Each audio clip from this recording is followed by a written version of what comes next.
The National Investigation Agency is the federal counter-terrorism law enforcement agency of India. It is a thoroughly professional investigative agency that matches the best international standards. It has extensive power to investigate terror activities in any part of India, register a case and arrest people without the permission of the state government. The National Investigative Agency is a statutory body established under the National Investigative Agency Act 2008 and functions under the Ministry of Home Affairs.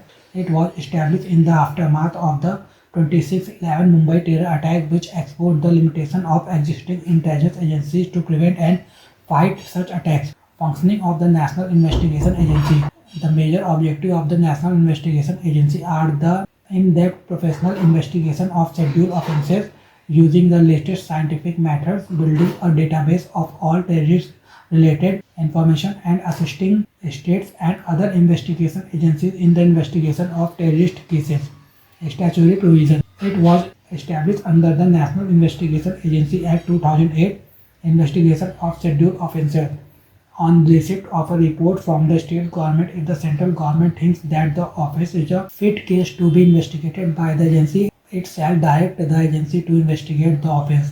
The central government may, without any report from the state, suo motu direct the agency to investigate the said offence.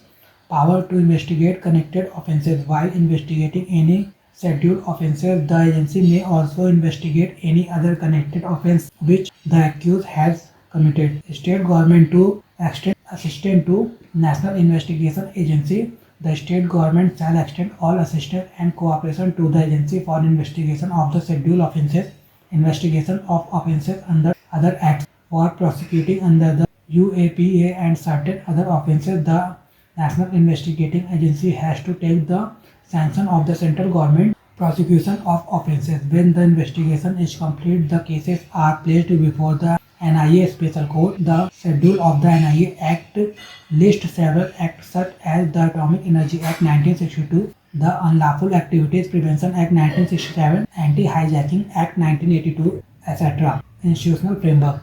National Investigation Agency. The NIA Act provides for the creation of the National Investigation Agency to investigate and prosecute offences specified in the schedule. The NIA officers have the same powers as other police officers concerning the investigation. The NIA comes under the jurisdiction of the Ministry of Home Affairs. Special courts. The Act empowers the central and state government to establish special courts for the trial of scheduled offences. The appeal lies to the High Court of the concerned state. Difference between NIA and CBI.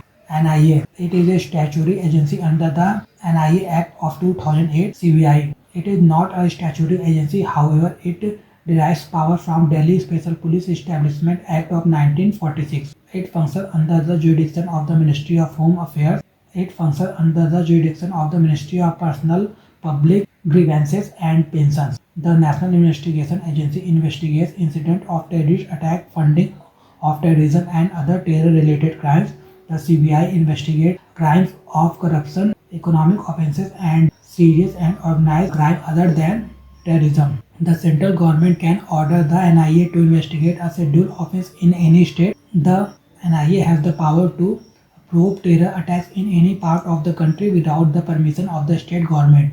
The central government can order the CBI to investigate a crime in any state but only with the consent of the respective state government. The Supreme Court and High Court, however, can order the CBI to investigate such a crime anywhere in the country without the consent of the state. Recent step taken to strengthen NIA. Keeping in view the zero tolerance policy against terrorism, the central government recently took some steps to enable it to discharge its mandate more effectively and professionally. The Ministry of Home Affairs (MHA) has taken several measures since 2019 towards enhancing the capacity of NIA, which include as under 10 new branch offices. The NIA, with its headquarters in New Delhi, now has 18 branch offices in the country. Of them, 10 new branch offices with an additional 481 posts have been created since 2019. Two new divisions were established at NIA headquarters, one for human trafficking cases and other for cyber terrorism, explosive and prohibited arms. Amendment to Unlawful Activities Prevention Act 1967 UAPA was amended in 2019 to empower the Director General (DG) of the NIA to seize, attach the properties related to proceeds of terrorism in cases being investigated by the NIA. Capacity enhancement. This has been ensured by providing prompt approvals for scientific and technological support in terms of equipment and skill.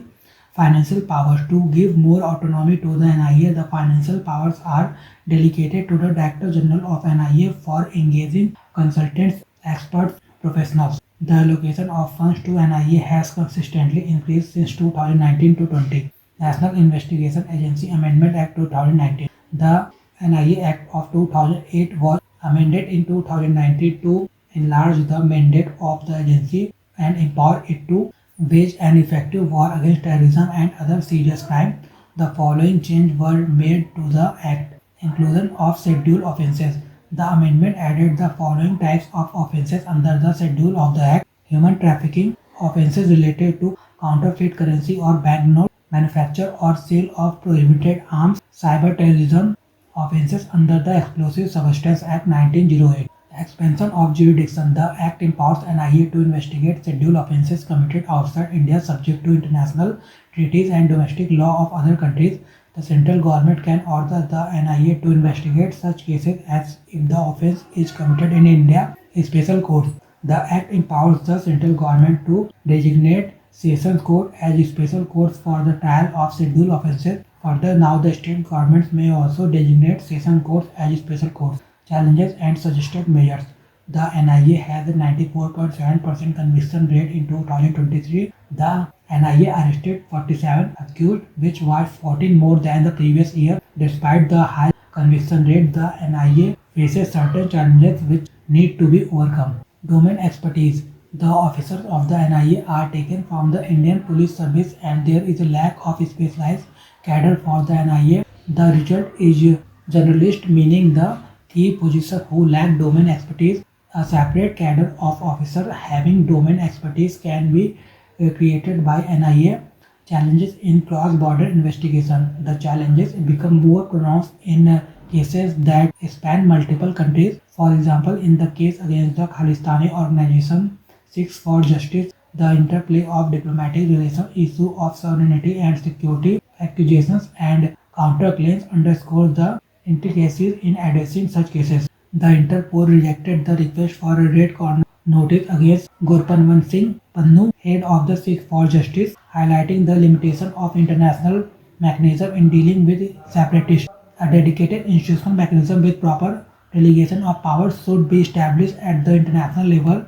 Further, countries should closely support and cooperate rather than nurturing terror elements to gain political mileage in their own country. Issue of federalism. Some states such as Kerala and Chhattisgarh had moved the Supreme Court against the National Investigation Act of 2008, stating it is violative of the constitution as policing is listed in the state list. Similarly, West Bengal police have filed an FIR against NIA official. While investigating a case in the state or union territory, the NIA should take care not to unnecessarily encroach on the jurisdiction of the state or union territory government. Overlapping jurisdiction with other agencies.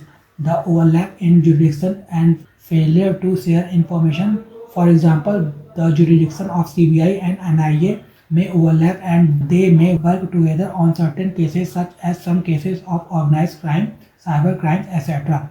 Jurisdiction should be defined with more clarity to ensure ease of operation and clear accountability. Infrastructure upgradation.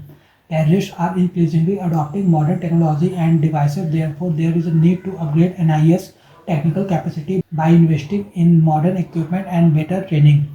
Artificial intelligence driven facial recognition technology can compare facial images from surveillance footage, photographs or video feeds against criminal databases to quickly identify suspects.